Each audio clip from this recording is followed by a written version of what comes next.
Hello, everybody, and welcome to the Napping Through Happy Hour podcast, where we talk real life, real drama in real time. I'm Katie, and Marie is somewhere working on her camera at the moment. It looks like there is a... Marie, can we hear you? Okay, we can't hear you at the moment. So we're going to have Matt talking to you in the chat, the private chat to the side there. It's trying to work on your settings and figure out what is going on with your computer. But in the meantime, thank you everybody for coming and watching our 100th episode. Hopefully we can get Marie because, it's our podcast. But we have a great amount of guests here today. Such fun people to be talking to. First up, it's the man, the myth, the legend, the person that's running everything in the background, and also the one that's keeping on the lights for the Geekscape Network. It is Matt Kelly. Hey, Matt! Hey, I'm here. This is me. This is what I look like. That is you. Our next guest has been aforementioned on this podcast as a resident shenanigans influencer while at Comic-Con and other gatherings in our local Alaskan. Please, everyone, welcome Shane O'Hare. Yo, what's happening, everybody? We ready to nap through happy hour, and Marie is still napping. So Still napping. napping through live streams. We just gotta get that good old rest. Speaking of having plenty of rest and 0% body fat, this woman is one hell of an actress, got a great punch, amazing producer, one of my best friends, and officiant for my wedding. Please, everyone, welcome Kimberly Fox. Hi. Hey. I don't know about 0%, but whatever, I'll take it. It's close. You can see your clavicle. Someone else, you can see every bone in their body, but mostly his smile. Please, everyone, welcome the amazing musician. Nope, not them.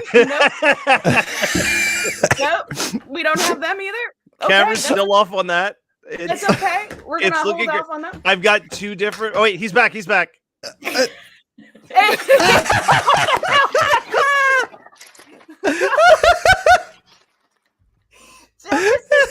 Everyone. I want you to wake the fuck up during happy hour. Everybody, nappy hour. What? Happy through nappy hour. Where did you go to get that beer? China. What do you think? Via Amazon, I'm guessing. Amazon Prime. You have special effects too? Holy cow! This is this. Goodness. Happy 4th of July, indeed. Oh my God! Thank you guys so much for joining us here today. We had a special announcement, but there is a special person that we are needing for her to come back and figure out her camera situation. So in the meantime, go ahead, Shane. Oh, is this a Comcast situation or Cox or who's down there? Who can we complain to? It's at them right now. Probably like a Spectrum or something like that. Oh yeah, all right. Totally sure. Get Spectrum on the phone now. Oh, you won't get them. You'll get an AI answering machine, and they'll say you can go fuck yourself. How's everybody doing? Yeah. Oh, it's absolutely fantabulous, fantastic. I was here half an hour early, and then decided, I have time to go to the gas station, and I rolled those dice, big time. But I made it back. Made it back. I'm proud of you. What did you get at the gas station? Oh, let's go. Can you see me? Can you hear me? Am I on? Everyone, I'd like to introduce someone who is very special to me. Her name is Marie Brand. Everyone, welcome Marie! Marie! I don't know what I did. I just kept trying. I'm really glad you did keep trying. That's the lesson that I learned over 100 episodes of your podcast is just keep trying. Yeah. That's great. I love that. And I gotta say, that is absolutely a theme of our podcast is just keep trying, because there has been some struggles and strife, but there is good news in the air. Marie, would you like to share the good news? After 340 days of not having full-time employment, I finally have a job. Is this the one that you Let's like wait, say that one more time, Matt. Is this the one that like the last like 4 weeks have been interview updates for? Yeah, Love it. Yes. That was the longest. I applied for the job in April, and I just got Whoa. Monday. And how many interviews did you have to go through? I think 4 or 5, and then just endless background checks and reference checks and job. They checked every single job that I've had for the last 10 years. I'm working for a law firm. I guess that's what happens. But Oh, all right. yeah. Shane, it sounds like their interview process is almost as strict as selling cigarettes in Alaska. Dude, mine was wild. They called my high school.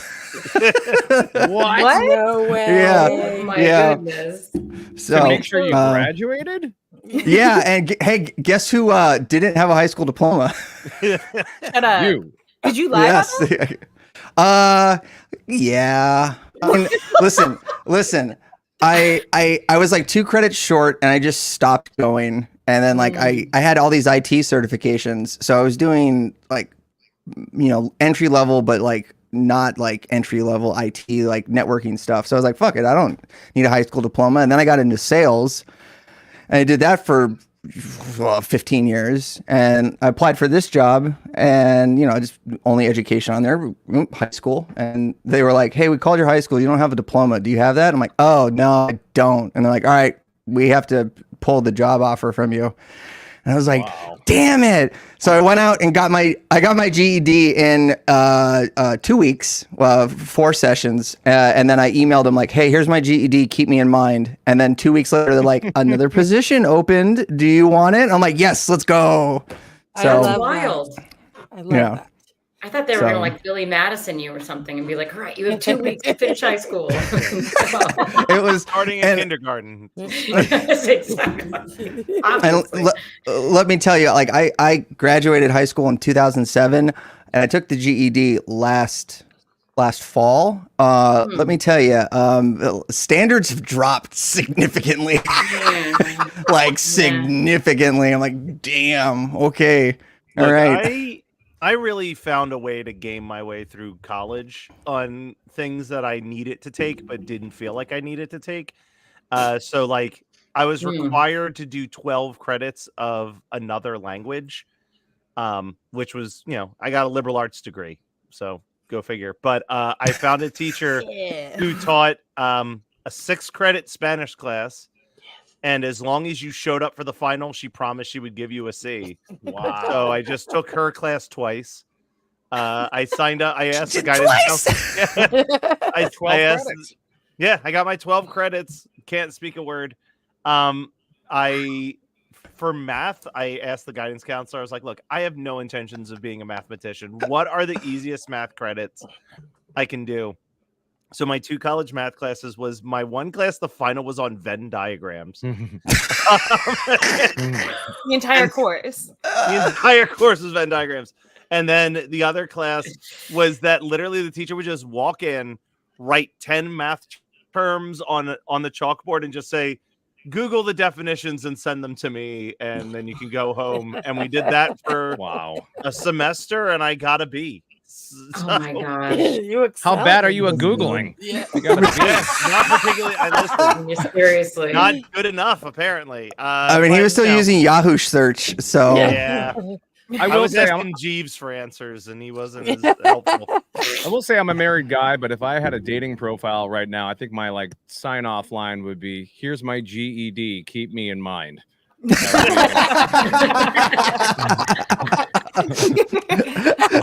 That is amazing. No also, shame. I have to ask Jefferson, No.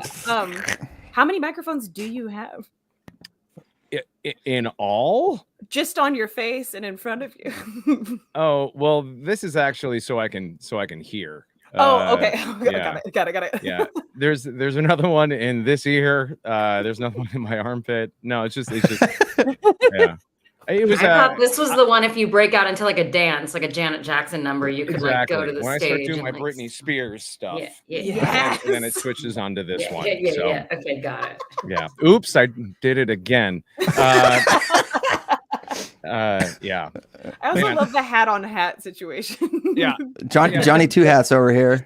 Yeah, this was if any sparks light up in my studio, I'm gone. Because this thing Oh. is You're flammable. Flammable. This is like if Washington was a crossing guard across the Delaware. This thing. I was gonna say I didn't notice how short the vest was until just that second. Yeah. Oh, okay. There we go. Oh, okay. Yeah, it looks like a crop top. It looked like literally a crop top. crop top. Yeah, Pure it's, flammable. it wasn't Now expensive. It's more like a Apollo Creed. Yeah. Sure, we'll go with that. Yeah. We'll go with Yeah, that. More energy Rest right in now. peace, Carl Withers. Absolutely. Yeah. Shouts out Party City. Never mind. All right. We'll let that go. All the things. And Kimberly, you're looking fucking fit as always. Am I? Thanks. You are. Sorry. Thank you. Yeah, show off those guns. Yeah. I was going to wear a jacket, wow. but July. Have you ever told anyone that, like, hey, here's my GED and my guns? Keep in mind. Me and mine. They don't ask me. I just show them. Worry about it. I think I come across as pretty like studious. So no, I don't get asked that. But maybe when I one day do online dating, I'll put that on my profile as good ideas, Jefferson. Yeah. Freaking amazing. In the words of George Carlin, these are the thoughts that kept me out of the really good schools. Jefferson, where did you go to school?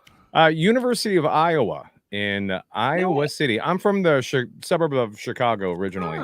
I've lived all over the country, but for the most part, I'm from the suburbs of Chicago, and I got my degree in vocal performance and a minor in English. So they gave me a tray and an apron and a little pepper scepter. Oh my gosh. Like, go do it. Yeah. What is so it was vocal performance. What is coursework for like that? I can't even like guess. Let's see. Diction, theory. You have to do like juries and whatnot. You have to get in fights with other classical musicians when you're out singing rock and roll, and they think that that's worthless, and you have to prove to them that you're actually making money doing your job. And if you're not the best oboe player in the state, you're not going to make shit. Singing, I am the very model of a modern major general. Yeah.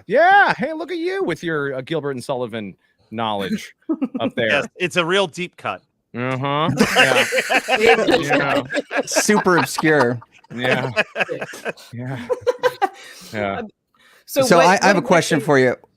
Sorry. What's your stance on the glottal T issue in modern America? Glottal T. I'm more familiar with You're gonna glottal. have to explain this for some of us. I'm more familiar with glottal stops for vowels. That's a huge thing for singers, and it's a big deal. And it actually was crucial to. I had actually surgery on my voice. I had a huge polyp about 8 years ago, and I had to have it surgically removed. It was like a floppy garbage bag hanging from one of my vocal folds. Oh, dear Lord. And yeah, and I had horrible technique before. Yeah, and so with as far as glottal stops go, we can talk about this. But I'm curious about your glottal. What glottal T sounds like a car that I would never drive. So this is everyone out there. This is my national pet peeve: is folks not pronouncing the second or first T in certain words. Like instead of saying button, they're saying button, and it drives me absolutely up the fucking wall. And of course, that's the one. Whenever I hear someone say it, I'm just in a YouTube video. I'm in the comments like, "What the fuck is that button?" Yep. So what's as someone who's studied diction? Got it. Sure. Okay. Oh yeah, absolutely. Yeah. You should not come to Philly, Shane. I have similar feelings about that. I have more stronger feelings about oh, I know. It's more if the phrase is with you, and the singer just sings with you. I'm thinking bless you, gesundheit. Right. Where's the word? But I'm thinking about that stuff more because right now I'm studying the music of Frank Sinatra, and Frank Sinatra had like the best diction ever. There isn't a single word that you're confused about what he's saying as he's delivering it. His technique is like superb. How does he do that? great airflow, and very minimal movement with the vowels. I've got great airflow. Here's my GED. Yes, Keep yes, my mind. yes. Yeah. You're hired. Yeah. No background check necessary. What do you bring to the relationship? Air pressure. That's what I bring. Flow. Now, Jefferson, you've also performed for many a wedding, and I do know that you have had quite a few incidences. Would you like to talk about any of those chair throwing incidences? This is incredibly. Oh, look, I'm losing. There it goes. Oh there no, it goes. there goes the chin. I was planning on this. I was planning on this whole costume just melting off of me in the course of this podcast. I could tell you the story about when I was physically assaulted by a father of the bride, if you want to hear that. Absolutely. Oh, yes. Go, please. R.I.P. Marie, wherever you went. I hope you find your way back in some way, somehow. She is with us. I'll make it quick. I was working a wedding, Napa Valley, about 150 people. The father of the bride, I had the heads up from the planner that the father of the bride was off his meds and he was bipolar. And if you're laughing now, Shane, you better wait. warm Just up. to the side. And it was like some sort of like oil tycoon. It was all a destination wedding from Texas. And I knew something was weird during the speeches now he was totally estranged from this part of the family. He's paying for everything. So he was like trying to fire the vendors and stuff, and the planner would get in the way and not let that happen. But I knew something was up during the speeches when the father of the bride was toasting to the bride and groom. And he said about the groom, he said, everyone thinks I hate him, but it's not that I hate him. It's just that, it was one of the most awkward things ever, to the point where the maid of honor stands up and goes, cheers, and just cuts it all off, Yeah. And I thought we were in the clear, and the band is playing and everything's good. It's like a 8 or 9 piece band, horns, the whole deal.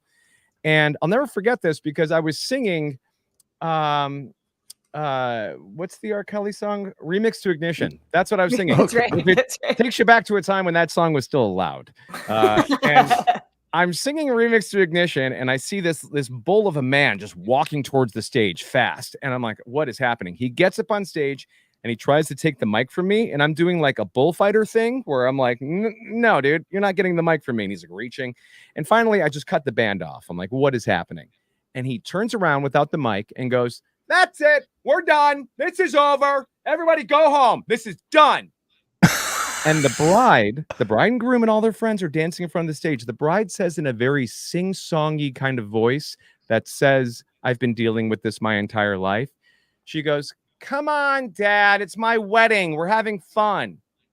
He turns around, points at her, and goes, fuck you.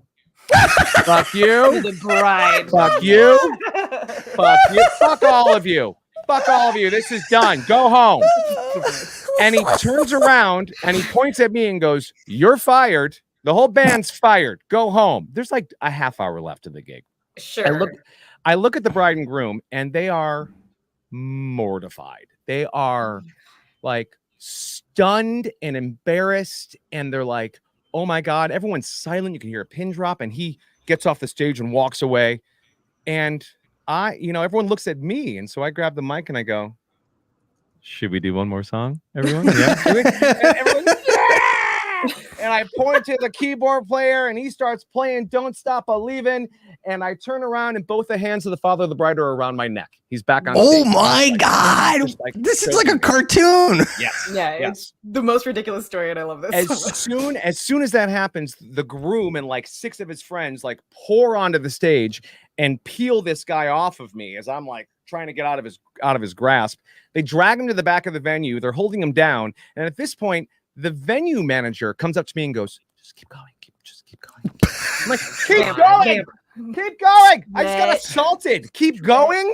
Keep going with what? The lawsuit I'm going to have for all, collapsed lungs that you probably have. So it's all a blur, but I look again at the bride and groom and they are destroyed. They are embarrassed. They are like, so like, and at this point I can see that they dragged the father of the groom to the back of the venue. And I look at the band and I look at them and I go, come on, let's give them one more song. We're going to give them one more song. And we played one more song. They all had their beautiful moments. Everyone was happy. And I cut the band off about 15 minutes early. I'm like, we're done, everyone. Thank you so much. What I didn't know is that the guitar player on the gig is a Krav Maga instructor. He is the nicest, sweetest, like thin little, lean little Filipino guy you'll ever meet. And he said to me later, he goes, I guess when all this happened, he took his guitar off and was like, like tiger crawling towards him as if he was going to like murder him. And he said to me afterwards, he's like, Bergie, I'm glad you're okay, because I was going to have to really hurt that guy. Yeah. And he couldn't have done something when he was choking me out. Yeah. So that was it. And the crazy thing is I don't never keep any sort of swag from any weddings that I work, but I kept the koozie. I think it's in here somewhere. But the koozie says, it has the groom's name on it, and it says he took his best shot. And I'm like, yeah. And now he's living with that. That's his life now. Oh my goodness. Good job, bro. Wow. Damn. What are you gonna do? I don't have it. So I've DJ'd a few weddings. I was gonna say, I think everybody here has been an employee of some form of wedding, be it DJing, DJing. It's true. I have the last wedding I ever played where I was done. I'm like, I'm not doing this anymore. This sucks. Yeah. I set up all the speakers. We're doing all the stuff, cocktail hour music, and then the wedding party procession like starts, and it's like a bride and groom walking into the ballroom. Grand and they're just doing it's like, and then up next, blah blah blah and blah blah blah, and they go and sit down. But there was a girl who was walking alone, and I'm like, okay, maybe they're just mismatched. Whatever, they're doing all the sit down, and then the groom is doing his speeches, and he goes, as many of you know, my best friend, the best man, killed himself this morning. Good Lord. This morning. So we will begin to have an open bar instead of cash bar now, and then put the mic down and then pointed at me, and I'm like, what? What do I play that funky I got music, a feeling. And let me tell you, open bar for a grieving wedding party was rough. That was definitely rough. I just remember I stopped DJing weddings because I got frustrated with the fact that there is always one relative who's had too many that is confident they know what will fill the dance floor better than you do. Mm-hmm. And their suggestions are always the deepest cuts that nobody has ever heard. But they're like, I'm telling you, this Temptations B-side that they released in 1964 is just going to pack the dance floor. I brought the 45. Put it on. Like, I'm going to stick with Sugar Pie Honey Bunch. Thanks, though. Yeah. I know you haven't been a DJ before, but I know you also work in alcohol sales, and you're also a performer, and you were my officiant. Was there any wedding besides ours that you have any crazy stories about? I mean, I agree. There's always some drama underlying stuff, but I was at one, and I hadn't been dating the guy that was my date for very long. He knew the couple really well. The best man gets up to give his speech, and it got real awkward because he's basically just professing his love to the bride. And it just was so subtle at first. And then it just got more and more like, God, he's so lucky. And like, it wasn't father of the bride, like absolutely losing his crap, putting his hands around the wedding singer. Like, I want to see that in a movie for sure. But like, it was definitely that. I don't know that like all the kind of like messiness of it runs together. You know what I mean? Like, I don't know. I mean, all I could think when the guy's hands were around my neck was, man, this guy really hates Journey. My God. Yeah. He was like, not that song. Yeah. What is everyone's go-to dance song in a wedding party? Like, what's the song that will bring you out to the dance floor? Oh, me personally? Yeah.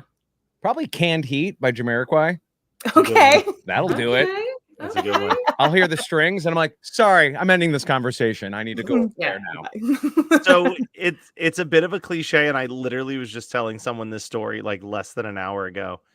But I remember being at a friend's wedding, and they had one of those photo booth setups where it's like, oh, put on some silly outfits and whatever.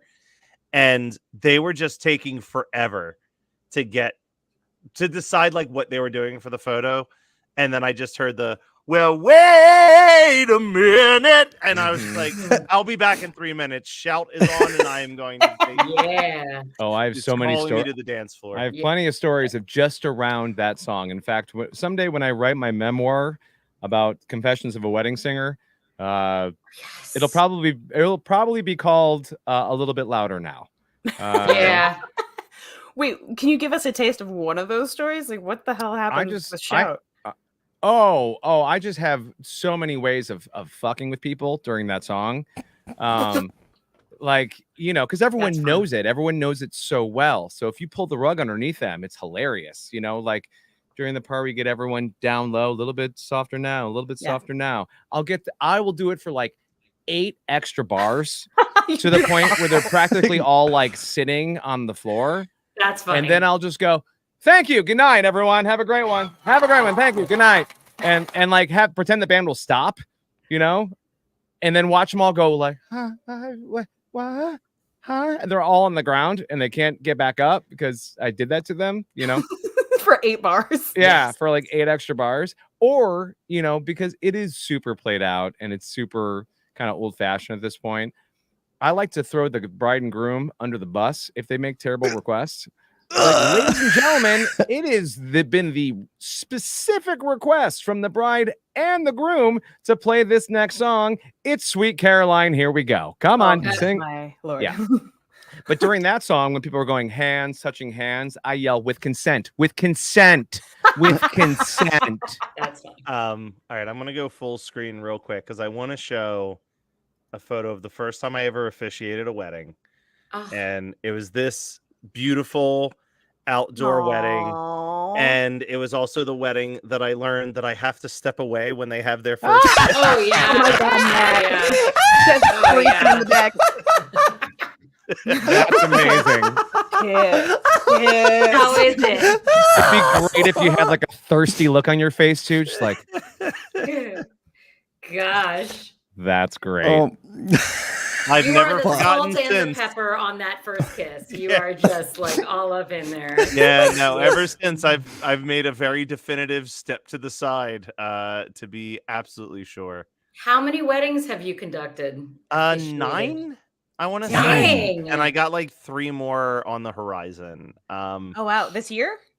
Next year. I got Okay. 3 more of them doing next year. Dang. Yeah, well, like it helps when you're like the relatively religious person in a group of Right. friends who aren't religious, Sure. Mhm. and then also being the person who has like 10 podcasts. They're just like, he can talk. This will be Right. great. Right. So Right. Now they know you can do it too, and you, yeah.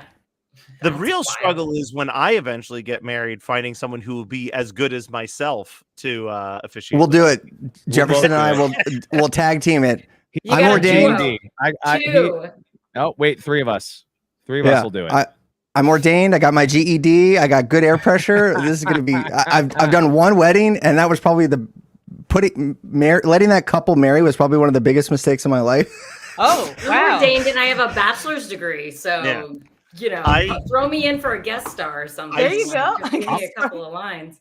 I want to tell a quick anecdote about a friend who I'm not going to name. A friend of mine was DJing a wedding somewhat recently, and he got her all name the Crystal information Crow? from the producer. What's that? Oh, I said, is her name Crystal Crow? Also, No, hi, that's Crystal my Crow. friend Thank you for Crystal. joining us. I love you, Crystal. A friend of mine was DJing a wedding, and he didn't know whose the wedding it was, and he showed up with all the information, all the songs, and he got there and he was setting up, and he looked over and saw the bride, and he goes, "Yeah, I hooked up with that bride through a dating app for a one-night stand, and now I'm her DJ at her wedding." No. And Love it. I'm like, that's amazing. I love it. How awkward was that the entire time? You were there for like 6 hours. Oh my God. You know, It wasn't an infidelity hookup, was it? She's back. No. Yes. Yay! Hi. StreamYard hates me. Oh wait, I am not hearing you through my headset though. So let me. Oh, okay. Look, if that's the issue we're having, I say we just keep rolling with it. Who knows sign language for Marie? Anyone? Hi. Perhaps I know May more. I know This more. is great. This is awesome. Okay, I got How are it. you? boy. Awesome. I tell you, Groovy. StreamYard hates me. I feel This is like it just- Octopus. I'm getting is evidence bullshit. of that. I'm definitely getting evidence of that for Is this. that really bullshit? This is This is apparently dog. bullshit. Yeah. Yeah. It's like you got to do the horns Yeah. and then you got to make the shit come out, and then it's bullshit. Yeah. Mhm. So you learn something new Well, every there's day. one you. I'm gonna remember. That's gonna go right up there with more, Mhm. which I've learned from Mrs. More? Rachel. So I did steal a line from someone else who I watched officiate a wedding, and now I use it as my opener for every wedding that I've What done is since. it? Which is that as soon as the bride and groom got to the front, he pulled tissues out of his pocket and handed both of them to the bride and groom and said, "No, I'm going to ask you to keep it together. It's the day of my big speech."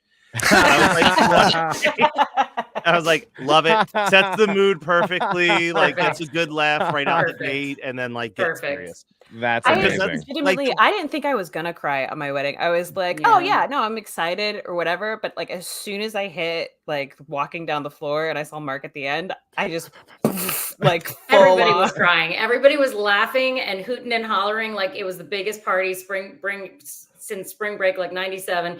And then Marie comes down, drops all the flowers. It was the most magical flower woman event moment. And then like freaking, oh my God, Katie. And then I don't know if you guys know this, but Mark and Katie are pretty tall and I'm not.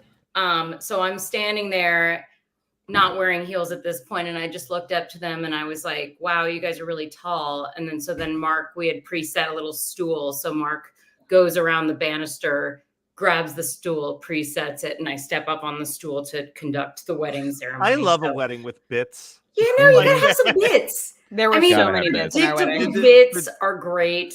I'm pretty sure the bit that I was most excited for didn't happen, right? Because the pizza breakup didn't happen, right? No, and it's funny because right. the guest that I was gonna have do that ended up being a show in and of herself. But I was going to do a bit of when it was like, if anyone should like disagree or whatever, please say it now. And then I was gonna have someone dressed up as a slice of pizza, be like, I am jacked. And I like almost didn't tell Mark, but then it was like a month out, and I was like, I should tell him this. I was like, what do you think about this? And he was like, I like it. I don't want that. I think you shared a version with me too. And I was like, I mean, it's funny, but you're nah. Just we want the sincerity, not the yeah. You're gonna make them laugh with you're both hilarious people. Like the look of on Mark's face if he's standing there getting married to you and he sees someone in a pizza costume coming on their way. He would know exactly. He would know exactly what was happening. He would know exactly. God damn it, fucking pizza. God damn it. Enough with the pizza. Can't get my deposit back. The last wedding I went to, Katie was also a guest, and I almost made her bust out laughing like during the vows. Oh God, yeah. We were sitting next to each other. It was shouts out Jonathan and Heidi, the London wedding, and they get to the part with the rings, and I lean over and I go, "Hey, our buddy Yanks lost his wedding ring this morning."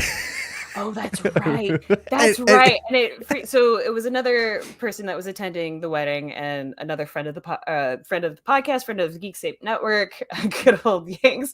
He had lost his wedding ring, and Shane tells me this while Heidi's walking down the aisle.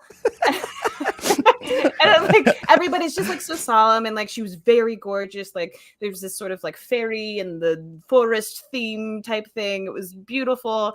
And then he tells me that he whispers this in my ear. I'm like, what are you doing to me? I don't know. I was like, oh, I got a funny story to tell Katie. This is the perfect time. Oh, Matt, you are muted at the moment, my friend. Or I can't hear you. I'm not really sure. Nope, But he is gesturing like an Italian, so that's nice. Sorry, did mute it for some coughing and then forgot to unmute it. I would love to live in that world where Katie wasn't able to hold it together, and as this beautiful moment is happening, you just get that loud Katie Hampton laugh. Yeah. Yeah, it's pretty loud. Just ruining any moment of beauty and sincerity in that moment.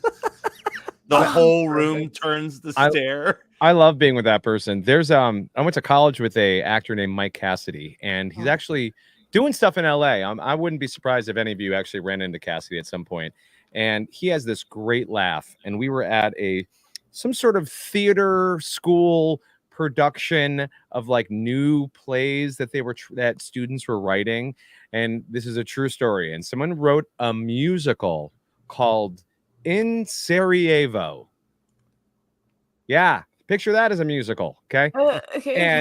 And I'm sitting next to Mike Cassidy, and the song is like, everything is good, everything is great in Sarajevo, and we're like, oh my god, is this really happening right now? And they get done with the big production number, and they're like, bam, and it's silence in the audience, and Mike Cassidy sitting next to me has a laugh like Peter Griffin, so he just goes, ah. And it's the only sound you hear in the theater, and I'm crying. I'm biting my hand. I'm bleeding. I'm laughing so hard at the fact that there was no reaction to this big production number except for, and that was it. You know what that reminds me of, Jefferson? So Jefferson used to work with Marie and I back in the day of the 2020 pandemic times, and there was a show that I had to do. Oh, you're taking off the sideburns. I'm losing. I love it. It's like going to be incremental changes over the. This is the worst burlesque act you've ever seen, by the way. Put more clothes on. What are you doing? I actually once did a bit on Machinima, and I did a reverse striptease where I just put clothes back on. Love it. But no, we were hosting some kind of corporate thing, and I don't remember the company, but it was a big company, and they were giving out like these huge gift cards. I forgot about this. Do you remember? Because I know the punchline, but I don't remember how it happened. But like we were going live similar to this, and I was trying to run a whole bunch of tech stuff. I remember what it was. That wasn't quite working out.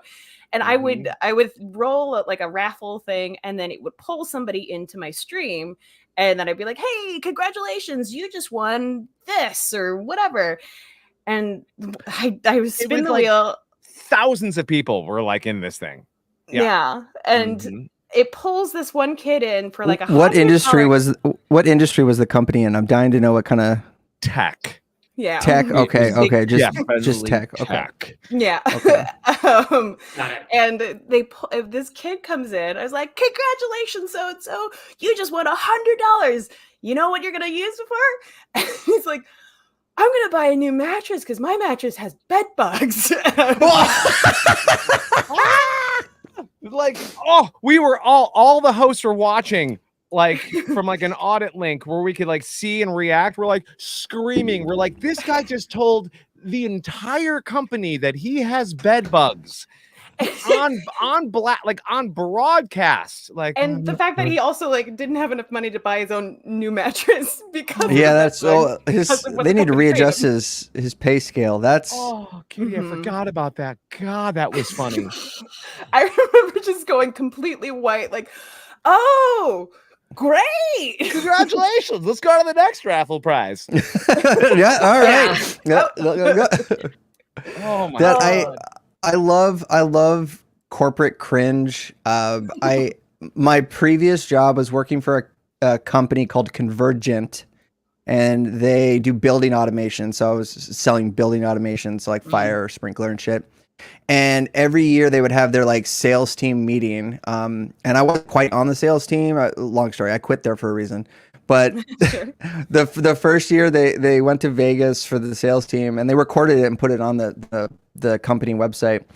They got a AC/DC cover band called Back in Black to play, and they started the thing with the song Thunderstruck. Yeah. But they asked them to song, but okay. I thought you were going to say that too. So they asked him to change the lyrics to be related to the company. So instead of thunder, it's convergent, and I was like, and it's like we're the best in the industry. Our customers love us. Convergent, like, man. There's a documentary that you need to watch called Bathtubs Over Broadway, which is about. It's one of the writers from David Letterman. He was the guy who his main thing for David Letterman was he would find weird records for Dave's record collection segment. And what he started finding were these weird brand specific musicals. And when he started to dive deeper, it was that in the 70s, they would hire Broadway performers to write and produce a one-time only show specifically about that brand for the company party, and then like would press records as giveaways to the attendees. And like years later, as those attendees died and their family just found these worthless records, they would just sell them to the record stores, and it turned into this like record collector collection that he just thing. Was like and he like finds the people who wrote the songs, and like wow. And like some of the people are like big, like I think Jason Alexander did a few of them. Like it's like any of those people who were like in 70s Broadway did at least one of these shows. It is a fantastic documentary. Matt, that's scary because just a few months ago, I was performing at a corporate gig in Dallas where I had to do a whole different version of We Didn't Start the Fire with the client's version of their lyrics. Oh no. Oh no. I don't want to reveal too much, but they sell a drug that makes you lose weight. I don't know if that's specific. Which one? Cocaine? They sell cocaine? We'll go with that. I know. I think we know. Let's go with that. You know what? Do you know what? Just like all those actors from the 70s and those singers from the 70s, I did it with a smile because I got paid. Hold on a second. I forgot I can do this.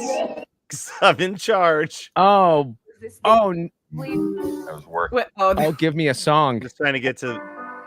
My bathroom is a private kind of place. Not mine. What? What? What's happening? These things, giant companies, tiny companies. If the patient gets bloody, I found some sort of treasure trove that we weren't supposed to know about at all. What is this?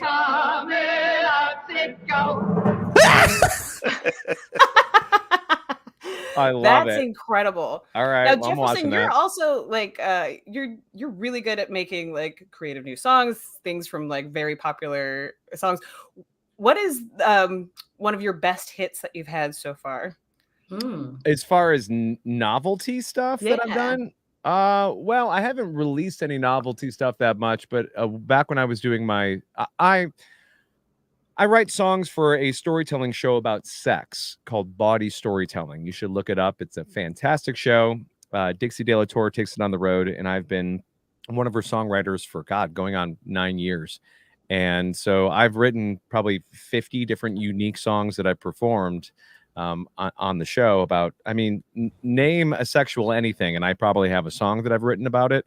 But the biggest, I'm not going to be playing "Hail to the Queef" today. I'll just say that much. That's a B-side.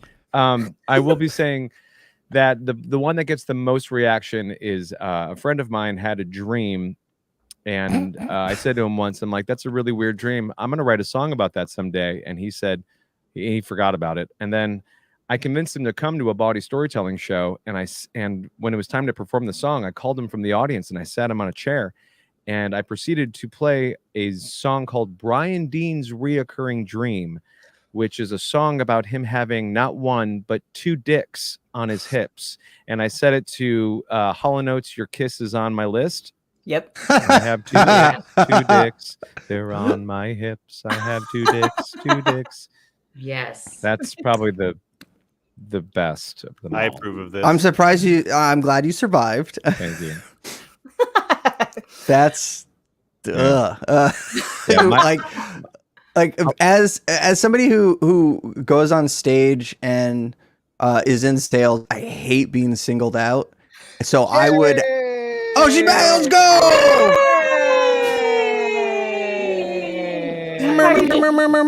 Can you hear us? Can you see us? It's like a cloud moved and the sun came out again. It's Yes.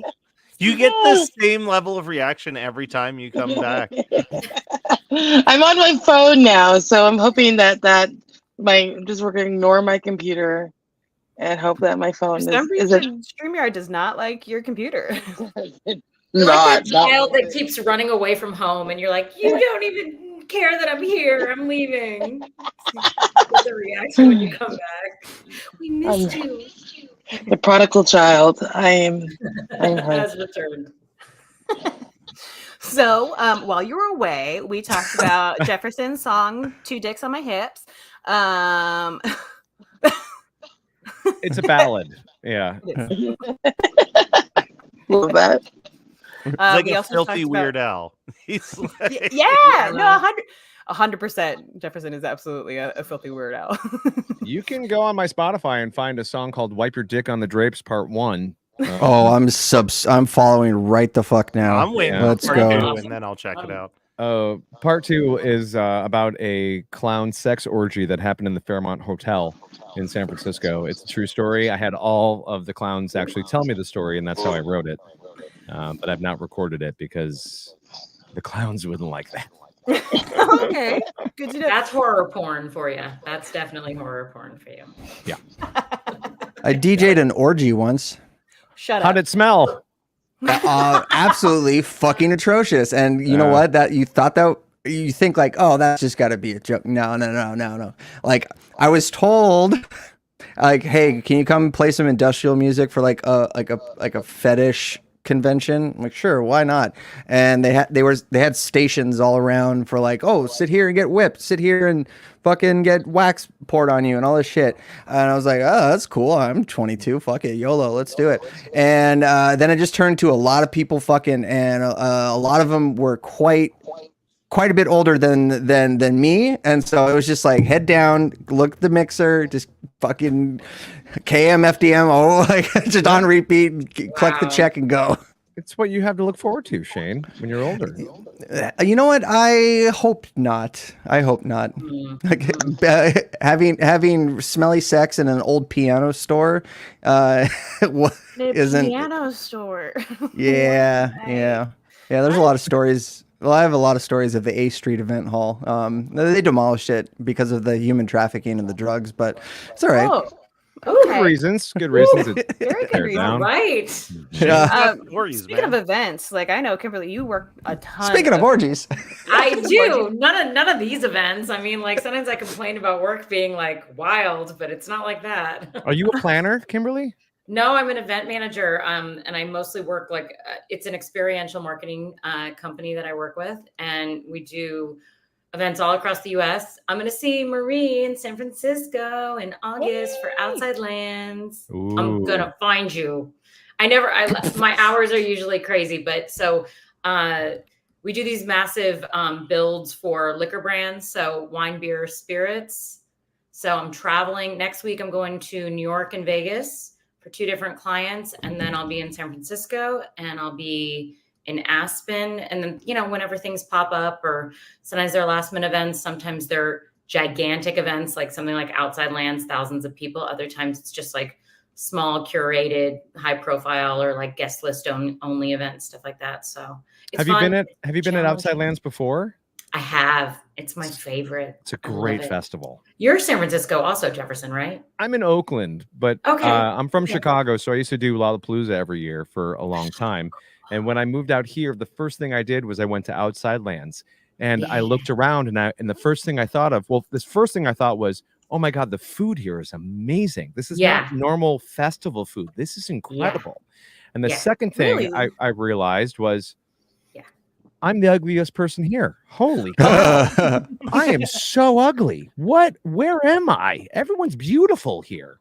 Yeah. Everybody's fashion, effortless, and my excuse usually is like, I need to be I need to be functional. I need to be like in a tank top and jeans and sneakers and just like, because I'm doing everything from moving boxes to like interacting with the client, whatever. But like, I need my functional clothes, but everybody's so stylish and beautiful. I agree. It's very fun to be there. I mean, I was wearing this, so I don't know why they didn't look at me. I mean, that's weird. I don't know why you thought you were ugly. Always. Does anybody have any plans for 4th of July tomorrow, or are anyone abstaining? Fucking sleeping. Yeah. Okay. That sounds good.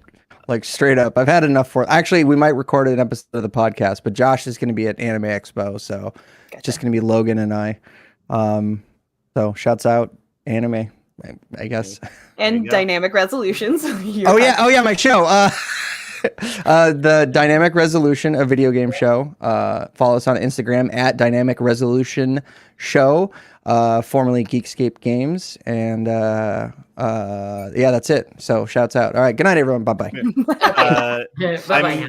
I'm the family grill master every year for 4th. So my parents have a nice big above ground pool.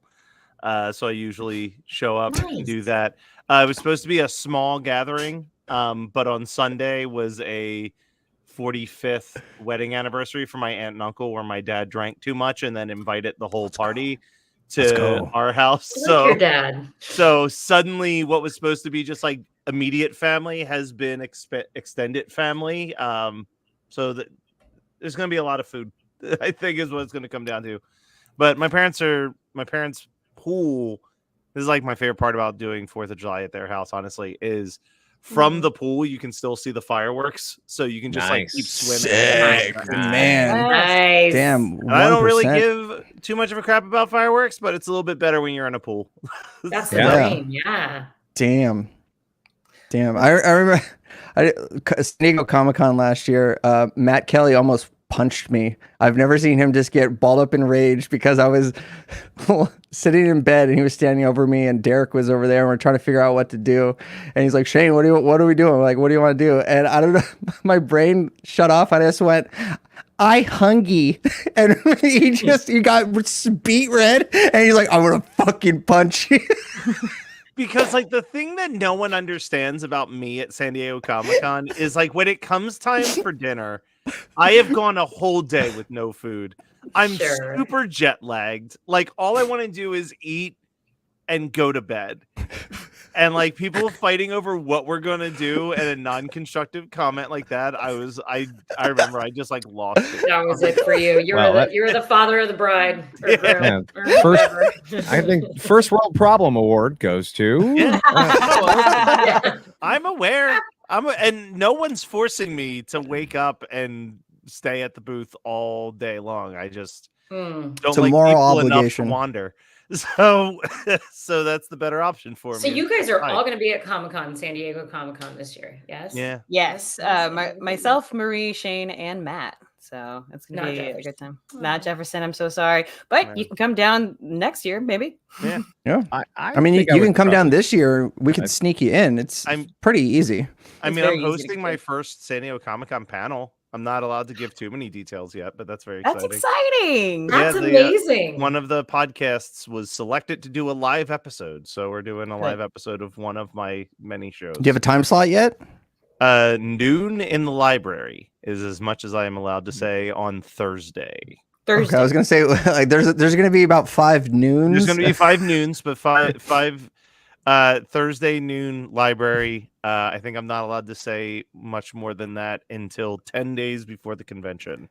Now, is this like the library, or is it the library at the West End? Because I missed an appointment because I went to the library and I should have went to the library inside the West End, not the West End closest to the convention center, but the other West End 2 blocks up. So you need to be extremely specific.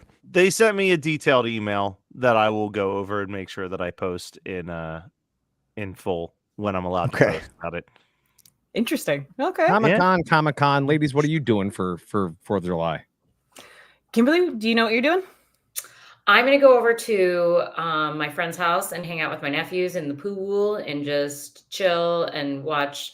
My nephews are 12, 7, and 4, and they're amazing. And they're also the ages that they are. So like complete chaos, and just hang out, sip on some wine, go America. Can you see fireworks from where you are? No, not really, but like my friend bought like a bunch of like the smaller that we're just gonna like, toss Light in the driveway. Yeah. Hell yeah. Oh, Hell yeah. Yeah. How about you, Jefferson? Very, very chill. What about you guys? My neighborhood in Oakland, Maria's over like, she's like, I know what you're about to go through. So it's like being in the center of a firework tornado is basically where I'm at. I'm over in the Highland Terrace neighborhood, and we learned the hard way when we moved in here a couple years ago that 4th of July is a very big deal in the entire neighborhood. So all of the fireworks go off in the middle of our street above our house. Oh no. So I will be consoling one dog who's very afraid. Aww. And we'll just chilling, barbecuing, probably eat some tortillas that we have frozen in the fridge, from Chicago. Yeah. So chill. It's a day that I know I don't have a gig, so it's nice. Yeah. So just chilling, just being at home. What are you two doing? I just remembered there is something that I need to go to tomorrow. There's a 4th of July event up here. I'm going to post a link where up in a small town called Sutton, and they throw cars off of a cliff into a dried up riverbed for 4th of July. And the cars are cleaned up, and trust me, Alaskans, for as crazy as we are, we're very environmentally conscious, but seeing cars getting slingshotted off a cliff and then tumbling down into a riverbed. I've never been. I've seen plenty of videos. I guarantee you've probably seen a video of it. But it's wild, dude. I know, it's great. It sounds like the most American celebration ever. It's like a monster truck show, except different format. Like, yep. Tossing, smashing. Cool. That actually sounds fun. Katie, is there pizza in your future for 4th of July, or? I'm dieting, so I'm trying not to eat pizza, which is thank you. Yep, that's a massive boo. Even asked my not really dietitian, but the guy that I'm like working out with, and I was like, "So are you gonna eat like 1 million hot dogs and burgers?" And he just sent me an email back and just said, "No." Julianne, hi Julianne. Hi Julianne. In a minute. Hooray! Marie, what are you doing for the 4th of July? Well, before I say what I'm going to do, Jefferson, I got to tell you, my partner and I moved to Oakland, and we only made it 6 months, and then I was fucking out of there. I hated it so. Why? I know. Why? I've done enough research to listen to past podcasts to hear you be like, "Fuck Oakland! I got the fuck out of there immediately." I'm like, I get it. Yeah. I get it. Marie, do you want to recap just a few of the things that happened to you in Oakland? It's literally, it's the Wild West right now in Oakland. Like crazy shit is happening. And the Peace Savers and Songs for us was getting our car stolen.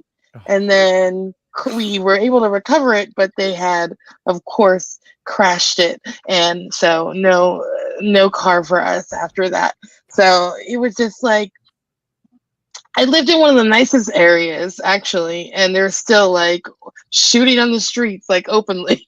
So, that would deter me from living in a certain area. So that's valid. That's a deal breaker. That's for I sure. refer to the sideshows that we hear from our house. I go, oh, those are the wind chimes of Oakland, by the way. Oh gosh, Oakland. right. Damn, I like that.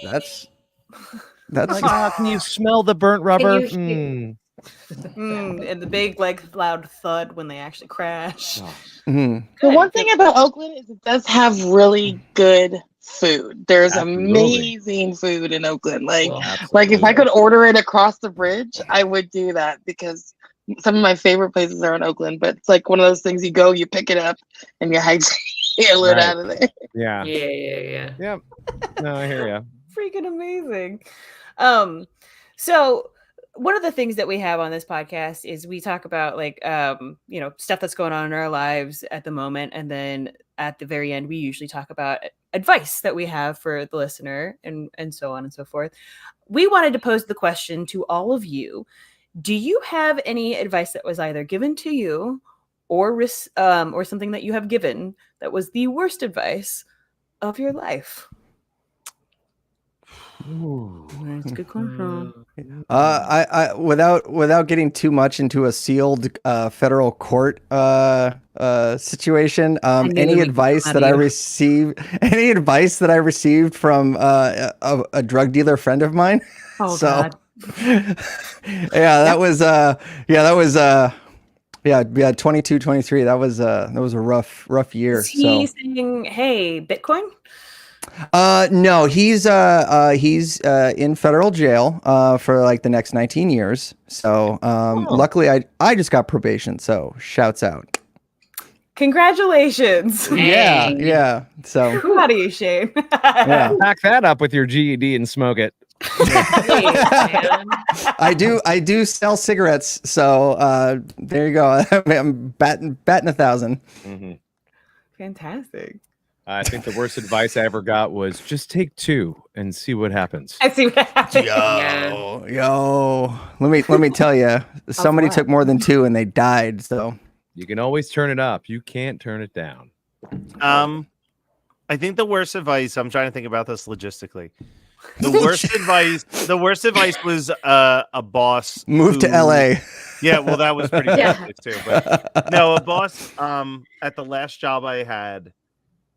When I was getting demoted because of a merger, convinced me to not take the severance check because he was confident that they would give me a promotion if I stuck around. What? Oh, so that fucking bastard! Missed the window for getting my severance pay, and then worked my demoted job for another year and a half before I eventually left to do the podcasting thing full time. Are you comfortable? Yeah, I mean, it was going to be, our severance payout was so good because it was going to be 1/2 of what you had made in a given month, and that would be for as many. It was 5 months for every year that you would work there. So I had worked there for 6 years up until that point. So I would have been getting paid like half of my salary for close to 3 years if I had taken the severance check, which would have been such a great foundational starting point to do everything. Yeah. So yeah, that was the worst advice I ever listened to. Damn. So like, do you know how to find this guy or? Well, he got fired before I left. So okay. I think he genuinely believed like, oh, you're actually an employee that they like. And then he realized, oh, no, they don't like any of us. And they're going to slowly get rid of everybody now that they've merged. Damn. So, yeah. Corporations, it's great, right? Yeah.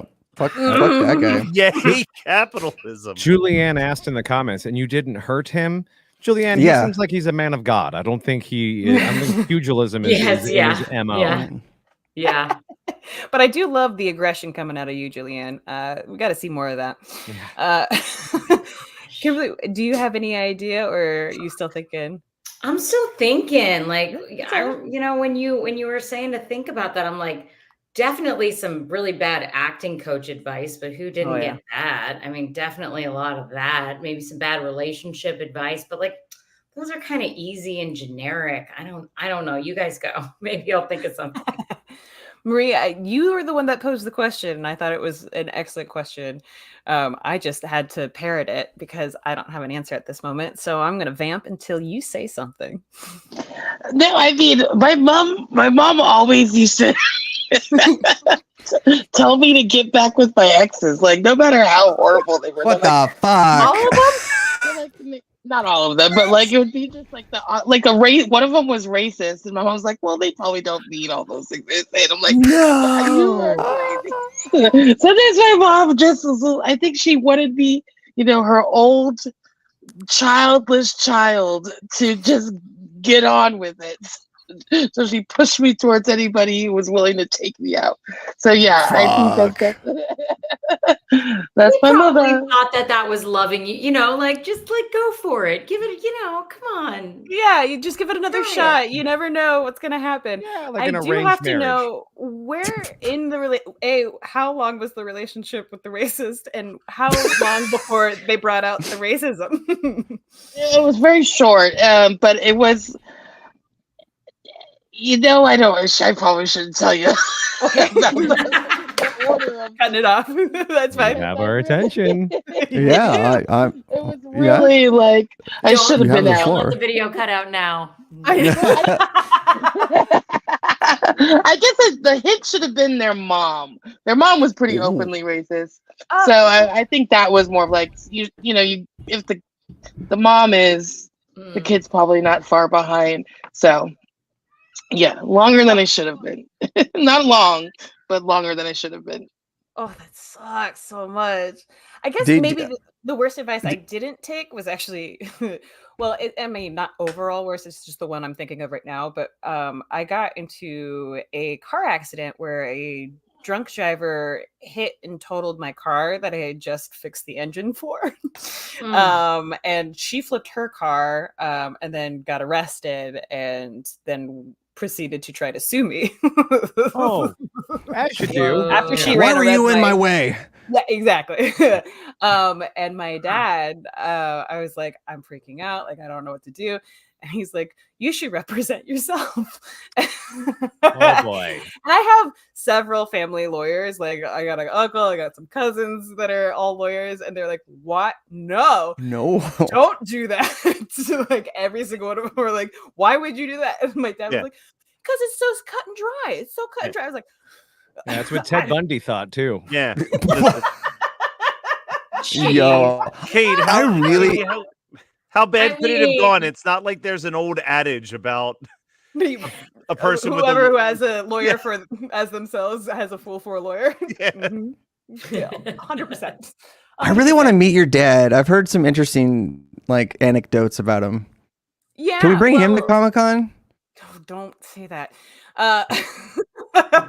Shane, I don't know how often you listen to Napping Through Happy Hour, but there was a solid month-long saga of him wanting to have a roast for his birthday party that I was like, Mondays could not come quick enough for me to find out the latest on that saga. Marie's dying Listen, right now.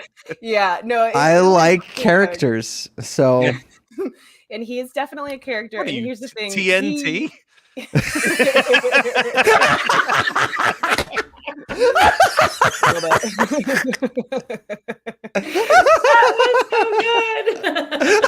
But, yeah, no, my dad loves Comic-Con, and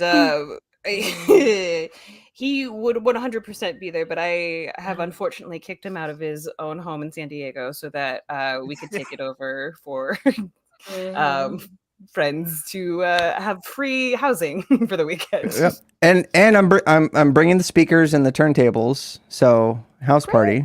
KMFDM, everybody. Yeah, just like we're gonna recreate the piano store orgy. Let's go. No, for sure. Yes. One thing though, I'm so there. What weekend is it again? July 29th.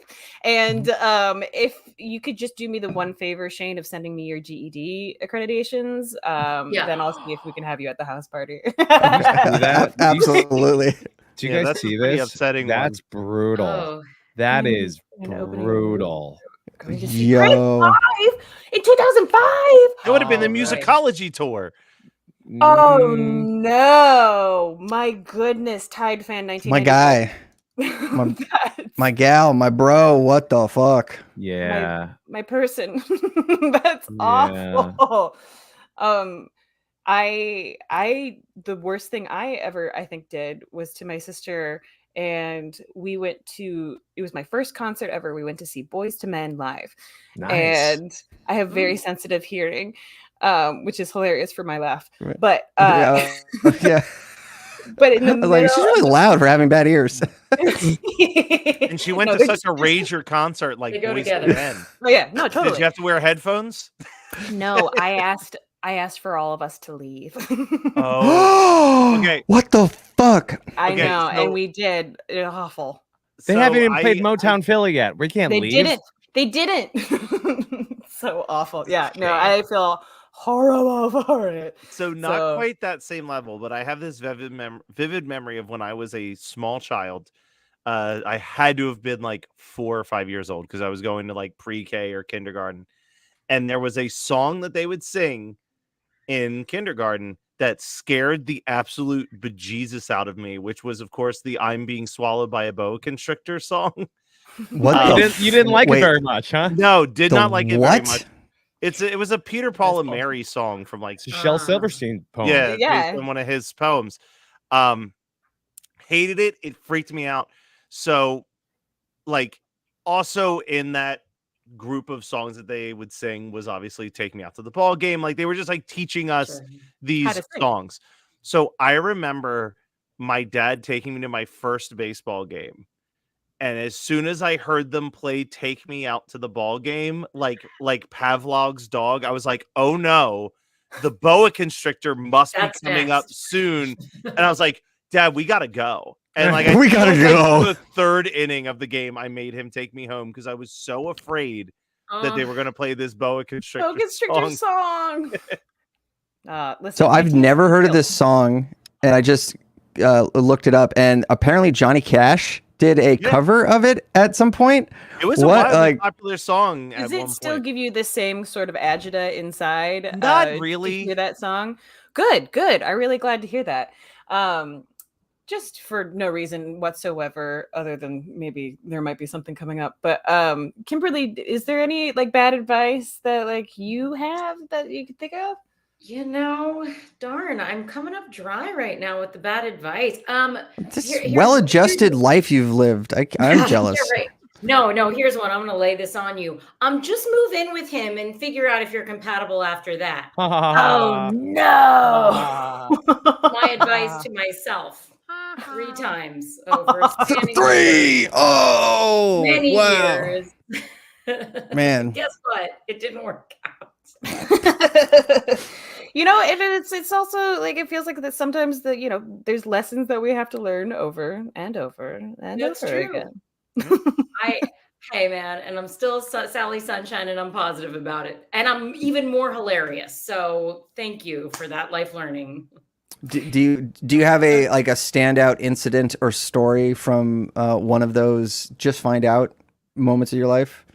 You know, I think it's not as maybe witty and charming as it was in my mind, but it was just like, I love. I'm going to keep trying. And that didn't work. I'm going to try it again. And then I'm going to try it again. Yeah. All right. Okay. Here's the thing about Kimberly Fox. She's one of the most zen people, even when she's going through the hardest time. Which is inspiring. Thank you. I do meditate a lot, and I'm also a martial artist. So I kick the shit out of things, and then I feel better. So I'm telling you, she packs a punch. Not people. I don't kick the shit out of people. Unless I'm being paid to and it's a movie. There you go. And it's stunts. But I'm not. Is she the one that broke your leg, Katie? Yeah, that's the story that we don't like to tell, is that Kimberly was like, hey, I'm going to be doing your wedding. I really want you to be crippled for this. And then she kicked me in the leg. And I busted my ACL. Yeah. That was Daryl's fault. That wasn't my fault. Different martial artist friend. Our martial artist friend. That was at his dojo, not mine. It was his dojo before the one he has right now. But yeah, no, it was my fault. Oh man, I'm not gonna send you the video, Matt, but like we could air that video right now. But it was for an audition for a video game where you have a video of it. Send it to me. I want to see it. Whoa! I thought I did. No, that's cool. I mean, my favorite was like when I had the video. Like I didn't know what to do with it, and I went to the doctor to get my knee checked out, and the doctor's assistant, who's like still a UCLA student, was like, "Oh my god, this is so funny! It's gonna go viral so fast." And I was like, "No, it's not. It's embarrassing and it's sad." And you're actually kind of graceful. You just kind of like fall out of frame. The bottom half of frame. Yeah, it's not like you kind of are just like and then and then I just go, oh fuck, and I drop out of frame, and then you just hear Daryl's voice in the background. What happened? And then it cuts. I mean, no offense to him, but like, I don't know if Daryl's dojo instills that much. Yeah, come on down to Daryl's dojo out behind the AM/PM. Come on down to Daryl's dojo. He's got a GED and 3 black belts. He's also we a got Bama you know. boy. We'll take that GED. We'll break her ACL. Here we go. All right, there were white belts, but we got Sharpies. We'll make you all the black belts. 1999. We got to go to town. Daryl's dojo. We got to get Daryl on this show. Jefferson, it seems like you have something with you at the moment. I just wanted to check in with you. Yeah, boy. Let's go. I'm being swallowed by a boa constrictor. A boa constrictor. A boa constrictor. I'm being swallowed by a boa constrictor. And Matt don't like it very much. Sorry, I won't do that. All right, yeah, Jefferson had to go. Oh no! Oh no! I will play a song for you. Would you guys like to hear a song? Yeah. This song, I wrote this song for a benefit, a live stream benefit called Laughs for Life. It was for suicide prevention for a couple different foundations out here in the Bay Area. And I have not played the song for a long time, but I figured with the 4th of July happening and Suicide Awareness Month coming up, I figured we'll do this one for the holiday. One thing we all have in common is one day we all have to go. Our health will decline to the end of the line. To where? Well, the fuck if I know. You never thought life could get worse, and now we are swimming in shit. Stay for the chorus, it's not just for us, but for those who think this is it. It's not, but we're all going to die. Please don't do it by choice. We're all going to die. Don't let the world take your voice. There's too much that you keep inside. There's too much that you still haven't tried. Do not say fuck it and kick your own bucket. Please stay till the end of the ride. Sometimes we feel like a buoy floating along in the sea, bobbing around and not anchored down. You don't know where you should be. We don't know what's waiting for us. Heaven or hell, I have doubts. Sorry, Matt. Let's bring you to shore. Grab a hold of this oar. Let's find a way to get you out of the sadness. We're all going to die. Please don't do it by choice. We're all going to die. Don't let the world take your voice. There's too much that you keep inside. There's so much that you still haven't tried. Do not say fuck it and kick your own bucket. Please stay till the end of the ride.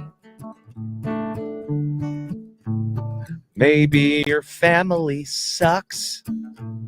Maybe your job blows the most. Maybe you're strung out and maybe you've bottomed out. Maybe you feel like a ghost. I don't think ghosts are that funny. That shit does not make me laugh. So find something silly that wets your willy. Make the most of the time that you have and masturbate. We're all going to die. Please don't do it by choice. We're all going to die. Don't let the world take your voice. There's too much that you keep inside. There's so much that you still haven't tried. Do not say fuck it and kick your own bucket. Please stay till the end of the ride. Don't cause yourself harm. Do not buy the farm. Wanna see you here this time next year. Laugh for your life, all humor aside. This song was too long, I hope nobody died. Please stay till the end of the ride. Don't die. I loved that. That was tremendous. Freaking amazing, Jefferson. Thank you. I love that. Don't die. That was That was Man. fantastic. you. Yes, our comments. That's incredible. Man, Convergent should hire you. I am musically slutty, so I'll probably take the job. Yeah. Yeah, I mean, as long as it pays. Yep. $1 $1. That like honestly was so perfect, especially for this podcast. And I feel like a lot of the trials and tribulations that we hear a lot on this podcast kind of have a big theme of just keep going. Just keep going. One of my heroes is George Carlin, and George Carlin famously said, "The meaning of life is not dying." That's the meaning of life. Yeah. Don't die. Yeah. Yeah. Absolutely. Well, there you go. Well, thank you so much for that. That was like such an unbelievable treat that I did not realize you were going to bring. So I'm really appreciative of that. Poor Matt, he thought he was going to hear the whole boa constrictor song. I could have done it. Were you excited? Were you though? No. We could have worked through something. We could have made a breakthrough together, Matt. Yeah, something would have broken through. Yeah, something would have broken. Katie's other ACL. Yeah. Why? I just drop out of frame. Damn you, Daryl. Yeah, everybody always blame Daryl. That's totally fine. Yep, it's Daryl's fault. Yep. Well, you guys, we have an incredible week ahead of just 4th of July celebrations and lots of fun. What do you guys have up on your docket that may not be just 4th of July? Anything that's going on in your lives that you're excited about? Just trying not to die. Yeah. Yeah. I mean, without sounding too braggadocious, I'm 35 and I finally have found a career, a job that I'm actually like just naturally good at and I really enjoy. I don't dread waking up and going to work. So I'm finally in a place where I'm like, damn, is this that feeling of like contentment and security and progress and all that good stuff. So I get to travel for my job, like get on a plane travel, and the airline miles are great. So that's a great perk. But yeah, I haven't been like this happy ever. So that's Shane, cool. That's amazing. Yeah. So when did that hit you? Like, did that hit you recently? For the listener who will listen to this maybe on Monday, Jefferson has put on the sideburns, the beard, and the eyebrow. Back. Go on, Shane. Don't mind me. Yeah, it hit. My dad had some like medical issues the past couple of months, pretty like serious stuff, and being able like I work for a big bad evil mega corporation, but they treat their employees like so well. And I can just text my manager like, hey, I have to take today off because of XYZ. And he's like, just do it. No questions asked. Just family comes first. And he's literally like, hey, I don't want you to travel to the Southeast Alaska for the next month so you can stay with your dad. And I'm like, whoa, okay. So, so that my dad's healthy. I've besides being in the best job of my life, I've got the best girlfriend I've ever had in my entire life. She's absolutely amazing. So yeah, life's great. It's dope. So that's what I got going on. And I got Comic-Con at the end of the month. That's even doper. My life is dope. I dope shit. Shane, I'm so glad. I'm really glad to hear that. That's freaking awesome. Who else? I rediscovered my love of dance. I'm taking dance classes again, and I'm freaking stoked about it. Yeah. So, yes. Yes. I just smile the whole time. And I'm a martial artist, so I always go up and tell the instructor thank you, and they just look at me and go, "You were having a good time, weren't you?" What kind of dance? It's summer, and I'm a sun baby. I lived in the Midwest for a lot of my upbringing, and living in California for so many years. I'm like, I love the sun. Like, just summertime is when I just come alive. So, and I'm not going to Comic-Con, but I feel like I'm secretly trying to manifest a way to get there. Come on down. Is it breakdancing? No, it's hip hop. I was close. It's hip hop. Oh, Yeah, hell yeah. Gonna mix in some like aerial dancing in there too. I gotta kind of, Have you ever done aerial silks or anything like that? I've done pole dancing. Okay. Yeah, pole fitness. So I'm gonna fully go for that starting like probably July. I got a lot of travel coming up though, so I kind of want to like wait till I can like, get a few classes in a row and like not have that like when you're learning something new again, like it's been so many years, I kind of want to like have a little bit of a runway to kind of get there, but like, yeah, that's awesome. Well, congrats. Way to find you happy. Things that are big things. I am. Oh yeah.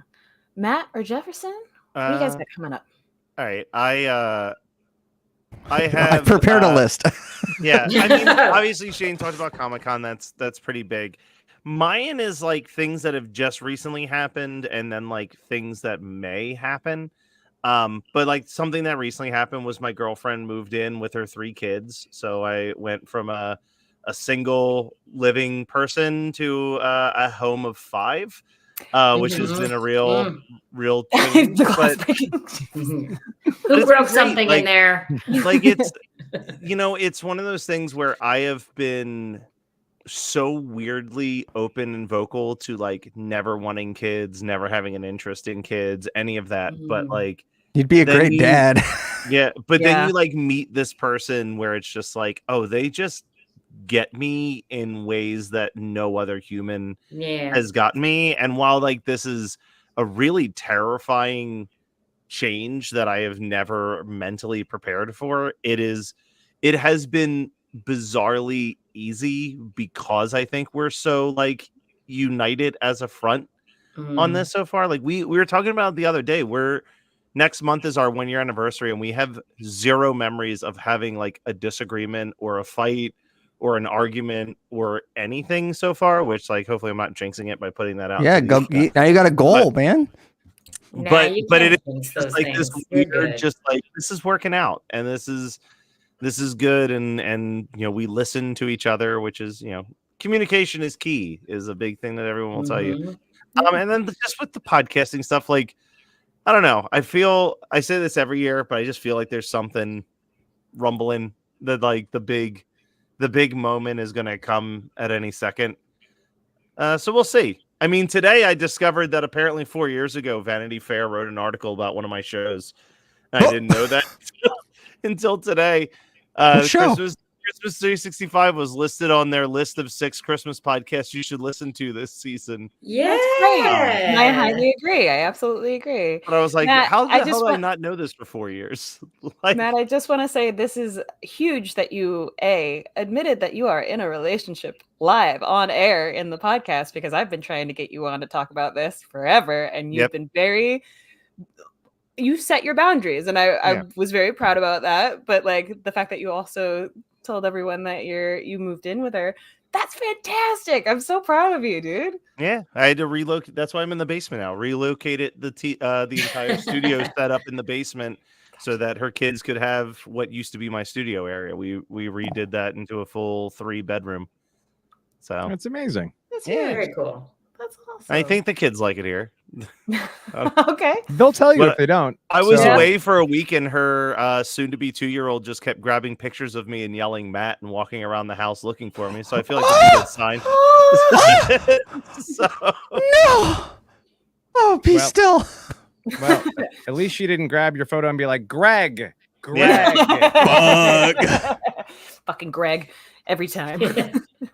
Daryl. Joe. Probably was. Joe. Jefferson, what do you got coming up that you're excited about? I'm excited. I'm a music chameleon, so I do a lot of different types of gigs. I'm a solo live looping artist. I do a lot of corporate and private events. I'm the voice of an Allman Brothers tribute called Freestone Peaches, and we're always playing shows and doing that. But the biggest thing I'm most excited about is I am taking on the most difficult music costume that I've ever tackled, and that is doing the music of Frank Sinatra. And I have been studying to the point where I've listened to about 40 hours of biographies and in-depth stuff about his life. And I've built a show where I'm doing a lot of the hits, but I'm also telling really dark stories about that guy's life because he was a fucking maniac. That guy. The things that people know about Sinatra are very like light and fluffy, like My Way and New York, New York. No, dude, this guy. I mean, speaking of that last song, do you know that Frank Sinatra tried to commit suicide like 3 times? Did not know that. Yeah. Oh, I got tons of stories about that. So I'm building shows, and I'm playing in Sacramento and doing some in Oakland. I haven't announced yet. But the biggest thing that is coming up that I'm really excited about is my wife and I are huge fans of a show called Kill Tony. I'm not sure if any of you are familiar. So we are, that's our standing date every Monday night for going on like 4 years. We watch the show. We're really into it, to the point where as a hobby, my wife and I started to do stand-up together. You told me about that. Yeah. So we try to get up like once a month and do open mics. And for her 40th birthday, I surprised her, and I'm taking her to Madison Square Garden for Kill Tony. Oh my God. And we're both putting our names in the bucket. Yes.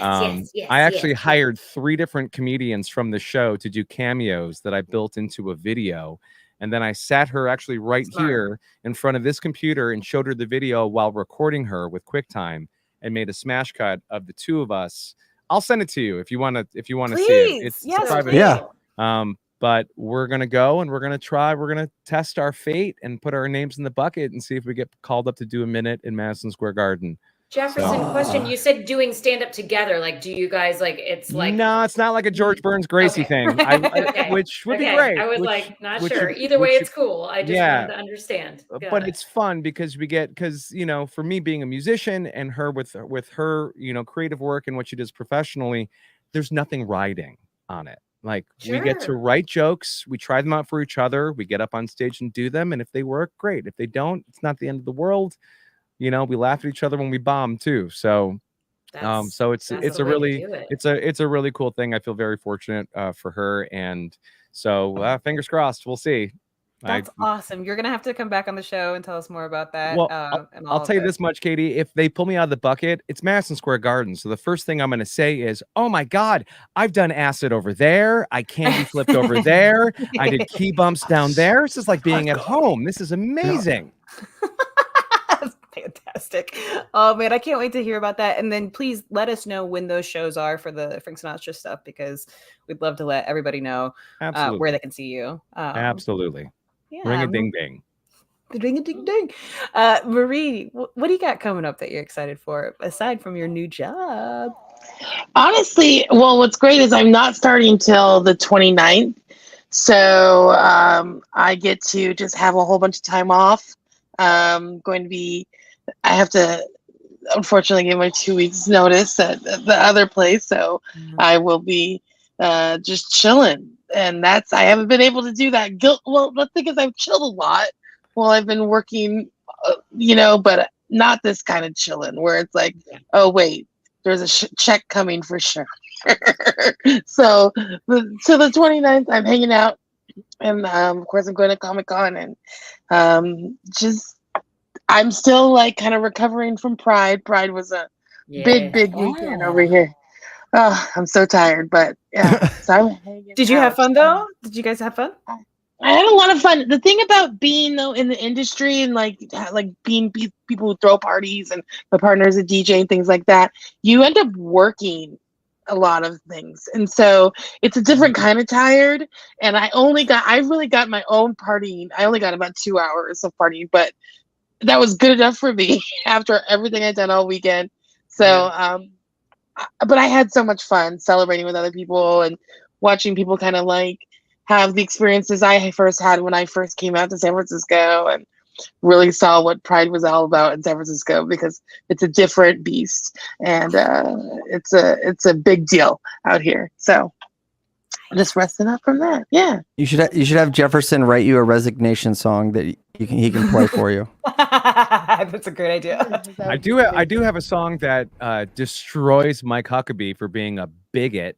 Hey. Yeah, that's a fun song. Why You you can Huckabee in absolutely that play way? that. Instead of Send calling it to my ex. Yeah. Send it to an ex. Oh yeah. Yeah, there you go. I mean, if you want to play us out at the end of this, I'd absolutely recommend. The guitar ran away. I don't know where it went. Boo, boo. Oh. I would end up just playing the boa constrictor song anyway. So I mean, perfect. No notes. yeah. Well, I'm excited. I am meeting the majority of my new improv group tonight. We are now called Faux Pas, and very excited to get started at this new theater. Faux Pas, yeah, with an actual W instead of like the actual like. Yeah. Our symbol right now is a dog with a peg leg. So yeah, it's called Lucky. Yeah, exactly. We actually do have one of our members has a 3-legged dog, so might be the mascot. But yeah, I'm very excited about that. There's tons of stuff coming up, especially with Comic-Con. Remember, folks, that you can always find me at El Sassy Pants. Folks, where can we find everyone so that people can follow you at your specific handles or shows or whatever you have? Oh, me. Okay, me first. That was a Matt decision. I was pulling something up for a bit. You can find me on Spotify as Jefferson Berge, and you can also you can find me on Instagram at Dynamic Resolution Show. We're gonna record. We can record bi-weekly, fortnightly. Shouts out Katie, and we talk video games, but we end up just going absolutely on wild tangents, like the efficacy of Oreos dipped in water. And there was a big half-hour deconstruction of that. So check out last year's Christmas Geekscape special, where we tried different objects in different liquids. So you can get an idea. That's me. That's me. Kimberly. Hey, Instagram mostly at the Kimberly Fox. That's it. You're verified too. That was impressive. Oh yeah. You can. I'm on Instagram for the most part as well, Jefferson Berge. You can find me on Spotify. You can play my music for when your family doesn't leave and you want them to. Or you can find me in the bushes outside your mom's house. Hey. Find me. Yeah. She needs love. Nice. Oh, you're still on mute there, my bae. Please. At St. Mort on everything. You can subscribe to many of the podcasts I do. Christmas 365, one of Vanity Fair's top podcasts. There's the new podcast I have called YAOK, which is all about young adult novels. It's young adult writers sitting down with other writers of young adult novels. One Hit Thunder, a podcast where I break down one-hit wonders with different musicians and comedians. Weird Algorithm, where myself and my friend Matt from the band Wheatus go through Weird Al's entire career, one song at a time. What? Horror Movie Night, which is the podcast where we review bad horror movies.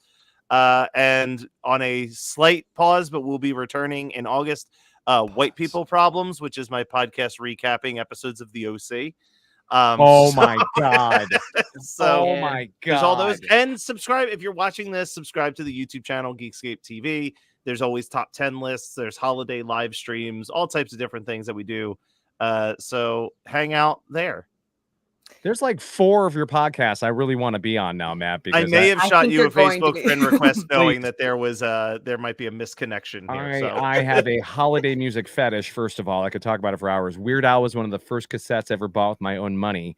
And I get all of my humor from Mystery Science Theater 3000. So, dude, I knew I liked you for a reason. Oh my god, that's well. Wait, there's still one more person who hasn't promoted their socials. You can find me at Mad Marie 13 on all my socials. So there you go. Fantastic. You. That's you. You guys, Yeah. thank you guys so much, every single one of you, for coming on for our 100th episode. Marie, I'm glad you were here for at least the last hour. Please remember, anyone who is listening, watching, or whatever, the universe is chaos, so please be kind. Would anyone else like to leave the audience with some good advice? Don't die. Don't die is a good one. I've been thinking about this Ted Lasso quote for a lot the last couple of months, but doing the right thing is never the wrong thing. Love that. Very good. Congratulations on your 100th show. Thank you. Yeah. We barely addressed it. What a milestone. What do you mean? Man. It was scrolling at the bottom of the screen for an hour and 40 minutes. I can't read. What are you talking about? Oh, that's Like right. You had to get 100 the is like a AED. level of mastery. Like, is there like you're like a black belt in podcasting now? Oh, I don't know about that. No, I mean, listen, the average Keep it podcast. unlocked for real. The average Black belt in podcast Daryl's lasts about dojo. 6 episodes. Yeah. So, Be careful. There's chaos in there.